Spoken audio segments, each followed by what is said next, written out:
Introducing wrist time. Uncover your own behaviors, trends, and preferences, experiencing your collection in a new way. Log specific dates, activities, and adventures with your watches. Gain collection insights with your personal wear metrics and discover trends within our global community of 1916 Company collectors, destined to become your newest habit. Download the 1916 Company app and its new features to start tracking today. And we're back, ladies and gentlemen. Jack Forster, Global Editorial Director for the 1916 Company. Once again here with Eleonor Picciotto, our endless source of wisdom and knowledge about gems, gem setting, and specifically, we're going to talk again about horological gem setting, some of the challenges that presents, but we're also going to go over some of the basics when it comes to diamonds specifically in this episode. That will give you a foundation of knowledge for not only looking at horological gem setting, but at diamonds in general. So sort of an introduction to the basics, and then we're going to segue a little bit into some subjects that are a little bit more specific to watches. So where do you want to start, Eleanor? Should we start with the 4 C's just in case? I think, yeah, we could start with the 4 C's, but I want to acknowledge, and I know that the 1916 Company's audience is mainly men. In my short career working in the jewelry industry, most men are actually more knowledgeable than any woman I've met when it comes to diamonds. No kidding. Because obviously most of them do buy engagement rings and they want to know what they're getting, and which is why when I talk about the 4 C's, and I'm not going to get in depth into it, but when you look at a diamond quality, and it's always the same way you buy a watch with box and papers, which give you the warranty, the certificate of authentication. Well, it goes the same way with diamonds. And when you get a certificate, whether it's a GIA or an HRD, which are the two most common certificates you can find on the market, you always have those grading criteria, which are the 4 C's. That stands for carat, which is basically the size of your diamond. Color, ranging from D all the way to Z, DEF being the whitest, purest, most transparent color you can get on the market.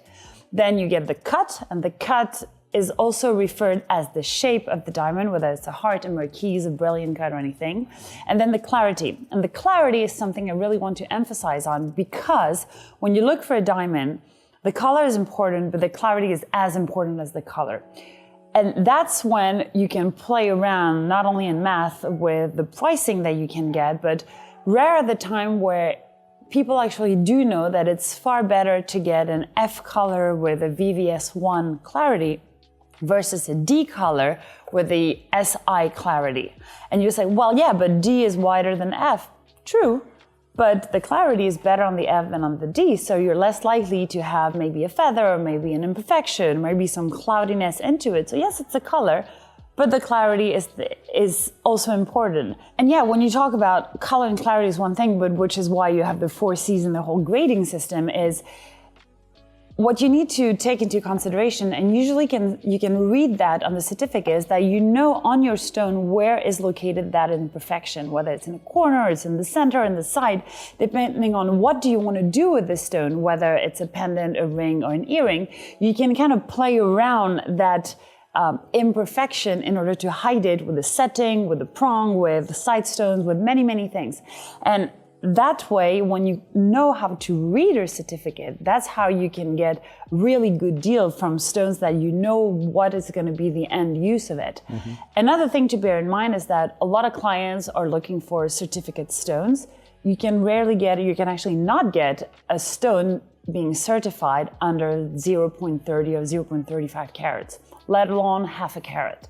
So that's one thing to bear in mind. And when you juxtapose it to the watch industry, no matter how many stones there are on any watches that being fully paved, partially paved, just bezel set, all these stones are usually 0.1, 0.2, and they're rarely half carats, unless we're talking high jewelry watches, which I have spotted at Chopard, for example, where they pave with like a pair, 1 carat pair, 1 carat pair on one side and the other. Those stones are certified, but not really the other ones. So it really is, when we're talking gem setting and we're talking diamonds or any other gemstones for the matter on a watch, it's just aesthetics. There's no intricate values like, okay, is it an investment to pay that much for 1 carat diamond? No, it isn't.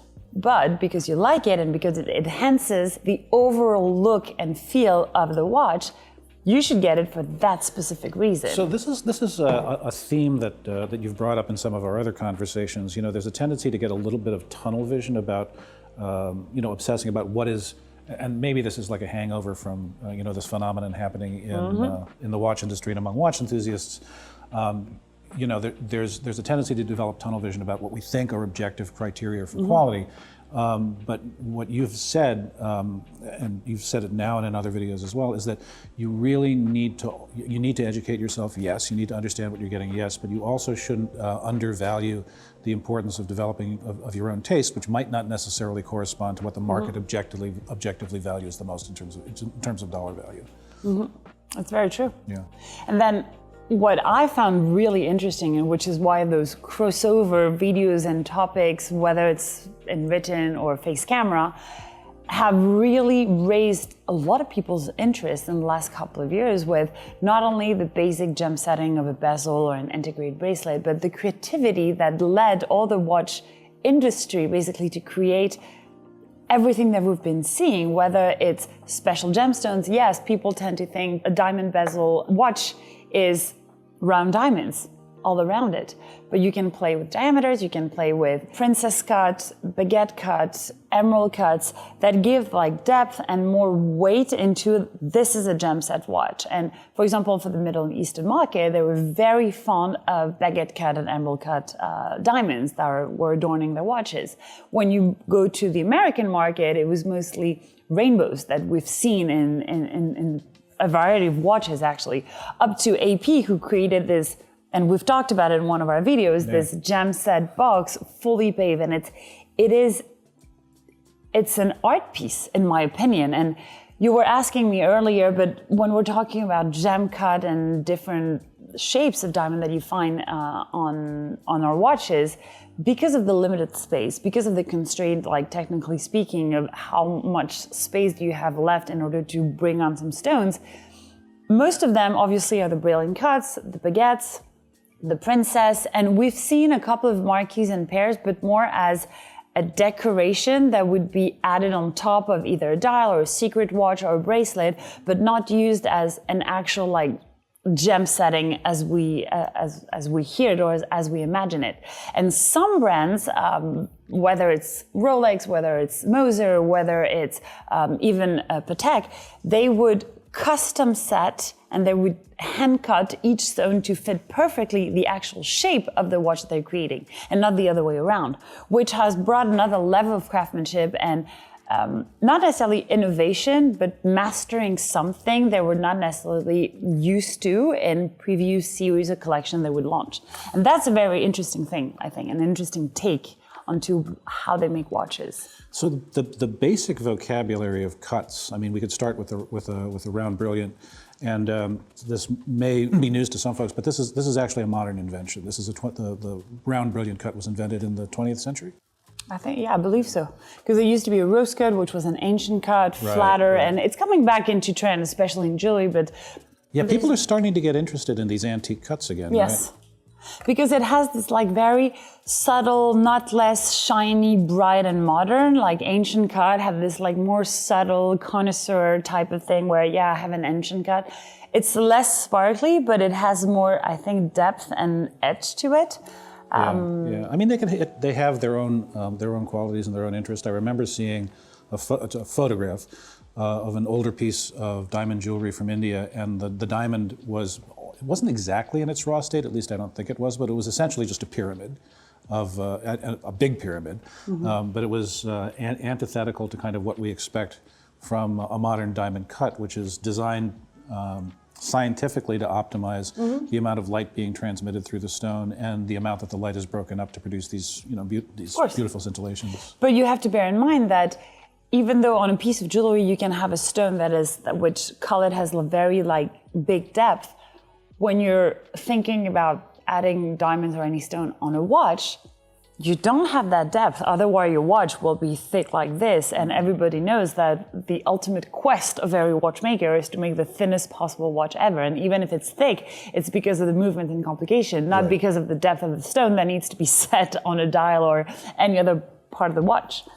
Although we do occasionally see from folks like Jacob, for instance. Jacob has been a jeweler before being a watchmaker. Right. But we do see, occasionally from folks like that, watches where the stone is the star and the geometry of the watch is designed to just allow you to put an enormous throw weight, so to speak, of spectacular stones. It's actually a good thing you're mentioning Jacob, because in that industry, and I've seen a lot of gem set watches, to a point, it's not just a bezel, it's like a genuine gem set watch. Jacob is probably number one, or at least in the top 3 of the best gem setting work, whether it's the actual work of setting the stone, whether it's pairing the colors and the quality of the gemstones that are adorning the watch, or up to the creativity, whether it's a rainbow, whether it's the harlequin, whether it's the jardin, whether it's the astronomia, where you have the little planets moving around. And Jacob has its own cut for the matter. And he's been using in watches and jewelry different cuts that are not just, it'd be too simple to just use a line of brilliant cut diamonds. I mean, it's boring, he would say. Yeah. So if the round brilliant doesn't necessarily lend itself to creating a slimmer watch case, and the inherent thickness of the cut can produce challenges in terms of controlling the thickness of the watch, and in producing enough transmission of light through the diamond in order to kind of capitalize on its properties. Are other cuts, in your opinion, more suitable for watches? Is the emerald cut, for instance, more inherently suitable? So what's interesting with the emerald cut is, whether it's on a watch or a piece of jewelry, it always brings the wow effect. Always, always, always. And also, this is probably due to the fact that emerald cuts, or baguette cuts, which are those either rectangular or octagonal shape, they have to be slightly bigger than just a round diamond, which put next to one another gives this wow effect, less shimmering, less sparkly than the reflection that you could see on brilliant cut diamonds, but it has this like very elegant, chic, like it's a statement, like you've got a baguette cut. And also it's much more costly because you have got more loss whenever you work on the stone. You've got more volume, so carat size, you need more than any brilliant ones.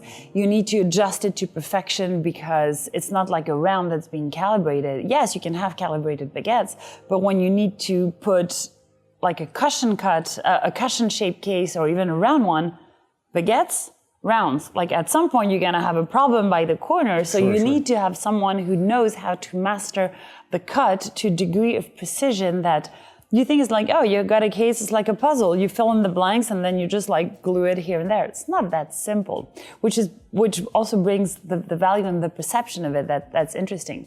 I personally love the princess cut because... What is the princess cut? Princess cut is...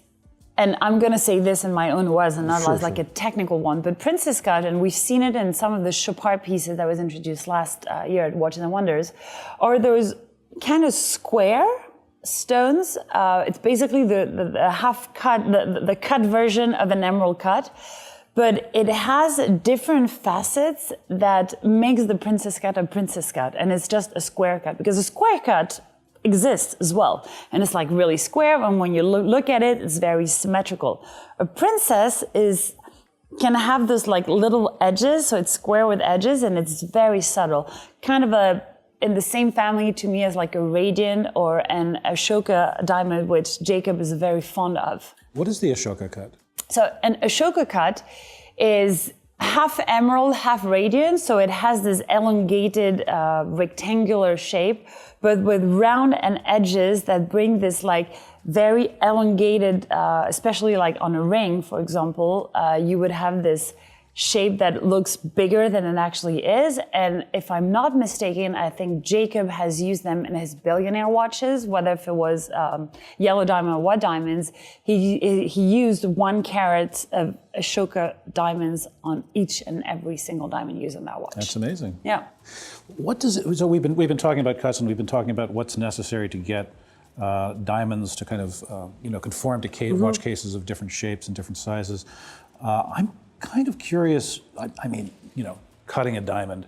It's an easy thing to say, but I don't think a lot of us who aren't in the business actually know what it means. So what does it take to get a diamond from its raw state as mined into a finished state where you can use it? And I'm going to say specifically on a watch because that's a situation where you sometimes have to control the geometry very specifically. So usually, I'm talking from what I've been hearing because I'm not an expert on that specific range and area in terms of topic, from the rough stone to what you get into the fine cut, because most of the time you would get what is called a mêlée, which is literally a pouch of hundreds of stone that are calibrated based on your order. If you need 10 pointers, 20 pointers, because you're not talking about one stone. For example, when Chopard did the Kalahari, Queen of Kalahari suite, where there was a secret watch, there was a fully set of jewelry from the original rough diamond. They did an analysis of it, and they were able to carve, I think, 26 different diamonds ranging from 1 to 26 or 28 carats, I believe. This is a different step because you really need to analyze. And then based on the rough quality that you have, then you can, for everything that's being left off and not used for like the big center stones, then those are being recarved into small diameters that are being used for pavés, how they call it. And as a watchmaker or watch band, you would get those stones after being worked on from the one who are specialized in stone cuttings, and those are usually either in Asia or in India, like the best stone cutters in the world are in India.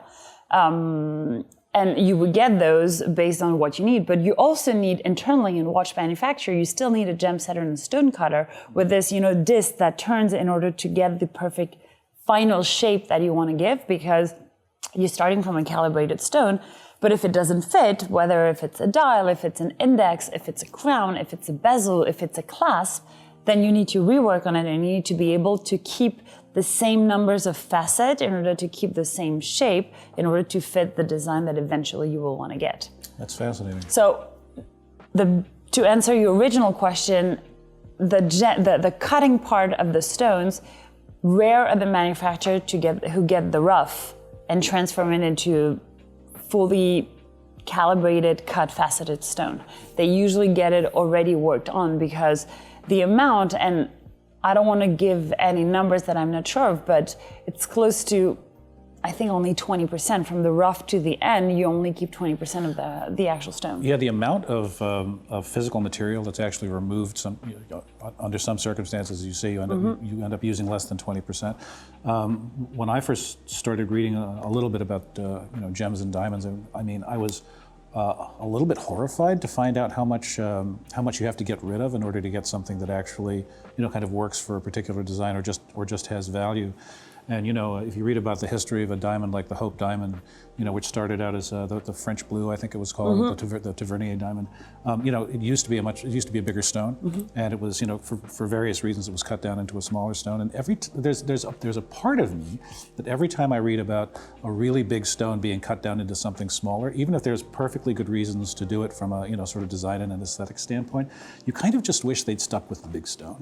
Yes, I agree with you, but what's really interesting, and that you only get this discussion with guys who are involved in buying the rough and study the stones, like talking about Steven Silver, who he put at auction the largest pink diamond ever sold at auction. Okay, so this is an amazing story. This is an amazing story, but back to this, from the rough to the polish, what's interesting and what we don't talk enough about is, yes, there's a lot of loss, but this loss is always reused by someone. A new designer who doesn't have enough means or things to actually create a high jewelry brand, and maybe at the beginning it's not even what he or she wants, they will use those rough diamonds. Like even De Beers had created a jewelry collection where they kept rough diamonds, so you don't have this like very shimmering, but it's become this like tiny rocks that are being set. It has a look and it has an audience, and some clients will want that. Like gray diamonds, gray or black diamonds, or normally called pure or bad diamonds, Truth is, when De Gris are going to put black diamonds into high jewelry pieces, all of a sudden it had value. Even though money-wise, it cost zero, because those are the diamonds nobody wanted.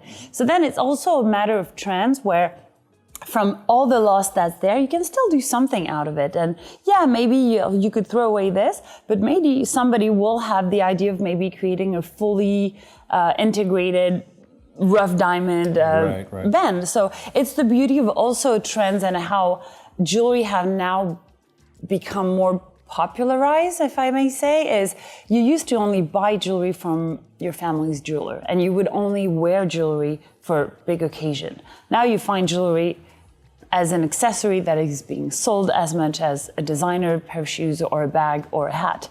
And it's the beauty of it, is that you have room for everyone and everything based on different standpoint, on different tastes, on different anything. And I've met a lot of designers who have created their brand based on what was available versus what they could afford. Sure. And sometimes that's how you get things created. We say waste or loss, but in reality, the material that's taken away from a large raw diamond to produce, one or two smaller, large diamonds, the primary stones cut from the original, that material doesn't get thrown away. It itself gets cut and it gets repurposed. It gets cut or recut. We can check. Okay, do we want to make, like, let's say we're talking about those baguettes that are being set in a lot of watches. Well, maybe it was taken from like tiny little rocks that were then recut because of the quality and the grading that I wanted to get, or maybe those were bigger than what they wanted. So there's always an analysis into it, which is why, based on whose supplier do you have, whose gem cutter do you have, these person are actually key in the whole chain of work, because based on that, you will get the good quality or the good cut or the good reflection. And there's no waste, especially when you have tiny things like this. It's quite small. But a watch makes it shine and makes it relevant, versus if you had put those diamonds in a piece of jewelry, you would have maybe done, it's nice, it's pretty, but it's not as striking. Right. So it's also interesting, the perception and from which perspective you're looking at it. How long can and I'm bringing this up because in another conversation we were having, you were mentioning this diamond that Steven Silver worked with. How long does it take, or how long can it take, to analyze a diamond before you figure out, how you're going to cut it, how big the primary stones that come from the raw diamond are going to be, and how you're going to use the other smaller pieces left over from the primary? How long does it take to kind of like look at the It's a case by case answer, but for the Pink Promise example, it took him 8 years. 8 years. To analyze the stone. And when he tells you the story, it's like, I had this stone in front of me and I was looking at it every single day for 8 years. But truth is, this is just for context, this is a very large pink diamond.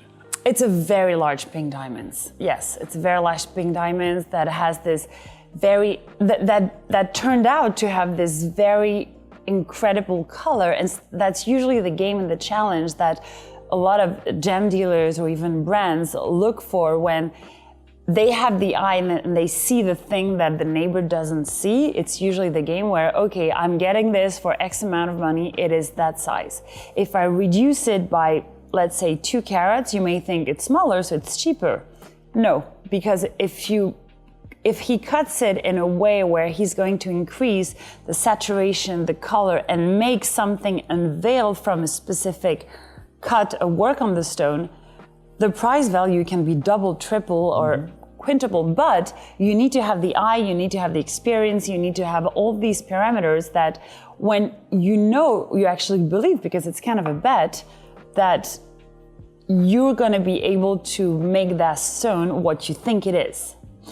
And for Steven Silver, thankfully, he was able to do this after 8 years. After 8 years, he was like, okay, I think now is the day. Yeah. But there's always the risk that your cutter may cut the stone or may chip it, and then you might lose more raw material than you thought. Thankfully, it became this like fancy, vivid, pink purplish, which has this very intense color that I've never seen on the market, and I was able to actually try it on.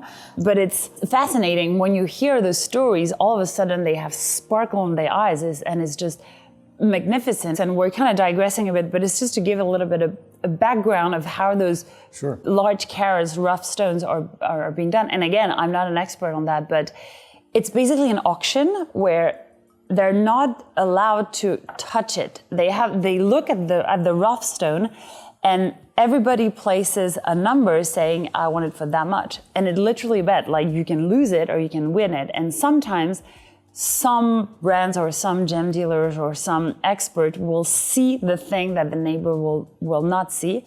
But it's a bet. Sometimes you win, sometimes you lose. Sometimes you think, oh, this I'm sure can be a D, internally flawless. Turns out it's an F, and you're not going to get anywhere too close to a VVS1. So it's also that part of the business that adds value, rarity, and something more exclusive than you ever think there is, just because there's so many diamonds on the market. But there's always the exceptional ones, just like the watches. Why is this watch much more exceptional than that one? Because of the level of finishing, because of the complexity, because of when you look at the bag, it's just as beautiful inside as it is outside. So it's kind of what Steve Jobs was saying. It's like the battery, when you open the computer, it has to be as beautiful inside. Yeah, but nobody's going to see it. So be it. It doesn't matter. So it's very interesting. I mean, you can see how passionate I can get on when we're talking about jewelry. But and, I mean, there's this interesting dichotomy in watches and watchmaking. You know, I mean, there are many different ways to celebrate a watch, right? I mean, on the one hand, we can celebrate it. We can celebrate it as a design object. We can celebrate it from a technical perspective. You know, we're currently going through a period where watch enthusiasts are more obsessed with finish and with the fine details of fine finishing than I've ever seen. You know, we've elevated the idea of a sharp internal corner on movement finishing to the status that used to be reserved for, you know, the whole in-house versus, you know, sourced movement debate. But, you know, when you look at a diamond set watch, as a watch enthusiast, the typical reaction is to regard it as purely ornamental. But knowing what goes into producing one of these pieces and knowing the challenges that are involved in terms of dealing with case geometry and making sure that, you know, all of the things that we've talked about, color, matching the geometry to the case, matching the stones to each other. I mean, all of these things, you don't really look at a gem set watch in the same way after you know these things as you did before.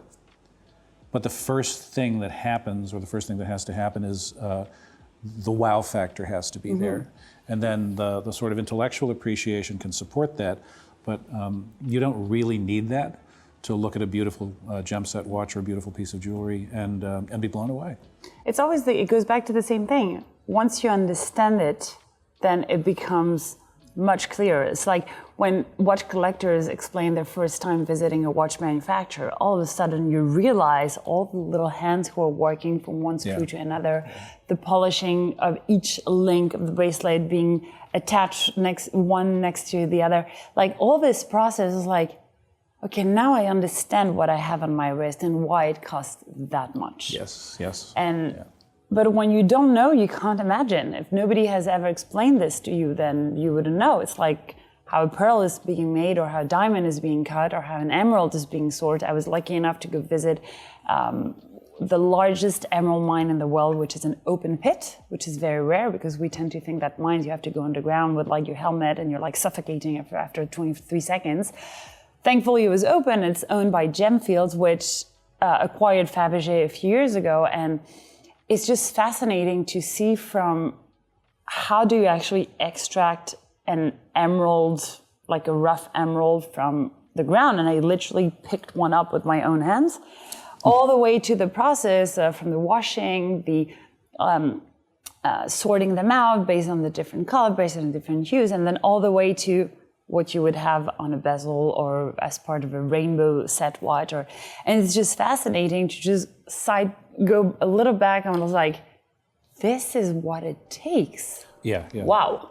There's no other word. I was mind-blowing. It was mind-blowing. Yeah, you know, when you look at a beautiful finished product, I mean, George Daniels was famous for having said to Roger Smith, you know, your watch should look as if it was not created by human hands. Ideally, it should look as if it just kind of magically appeared in its final state. And we tend to think that way, right? I mean, you know, you look at a beautiful gem set watch, and I mean, as a watch enthusiast, you know, and as someone who's, I'm personally interested in technical watchmaking, you know, I see the backstory on it, from a technical perspective when I look at a complicated watch, but there's just as much of a narrative behind behind the gems and behind the precious materials that are used to make the finished product and to make it something more than just some of its parts, you know, and to look at such a watch and understand that there's a just as long and interesting a story behind the stones as there is behind the mechanism is it's an interesting new perspective to adopt and understand. And something we tend to forget is that at an age and in an era where